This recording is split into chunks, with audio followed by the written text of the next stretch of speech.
Loan moratorium यानी कि किस्त भुगतान में मोहलत के मामले को लेकर सुप्रीम कोर्ट ने केंद्र सरकार को ठोस फैसला लेने के लिए 2 हफ्ते का वक्त दिया।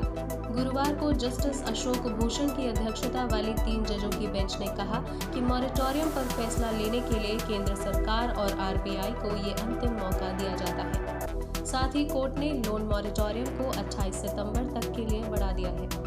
सुप्रीम कोर्ट ने कहा है कि इस अवधि तक बैंक किसी भी लोन की किस्त न चुकाने पर नॉन परफॉर्मिंग असेट घोषित न करें। अगली सुनवाई 28 सितंबर को होगी।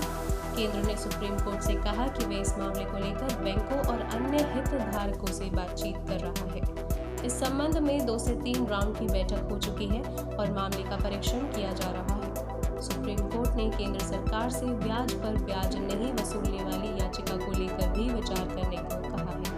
साथ ही कर्जदारों की क्रेडिट रेटिंग को डाउनग्रेड नहीं करने को कहा है। पिछली सुनवाई में ग्राहकों के एक ग्रुप और कंस्ट्रक्शन इंडस्ट्री के महाराष्ट्र चैप्टर की तरफ से सीनियर वकील कपिल सिब्बल ने कहा था कि मॉरेटोरियम नहीं बढ़ा तो कई लोग लोन पेमेंट में डिफॉल्ट करेंगे। इस मामले में एक्सपर्ट कमेटी को सेक्टर वाइज प्लान तैयार करना चाहिए। रियल एस्टेट डेवलपर्स के संगठन क्रेडाई की ओर से वकील सुंदरम ने दलील रखते हुए कहा था कि मॉरेटोरियम में ग्राहकों से ब्याज वसूलना गलत है। इससे आने वाले वक्त में नॉन परफॉर्मिंग एसेट्स बढ़ सकते हैं। Shopping centre association of India की तरफ से वकील रंजीत कुमार ने कहा था कि कोरोना की वजह से लोगों को दिक्कतें हो रही हैं। उन्हें राहत देने के उपाय लिए जाने चाहिए। आरबीआई सिर्फ बैंकों के प्रवक्ता की तरह बात नहीं कर सकता।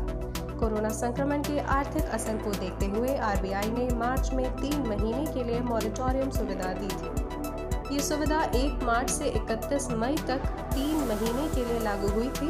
बाद में आरबीआई ने इसे 3 महीने के लिए और बढ़ा दिया था, जो कि 31 अगस्त तक की गई थी। यानी कुल 6 महीने की मॉरेटोरियम सुविधा दी गई।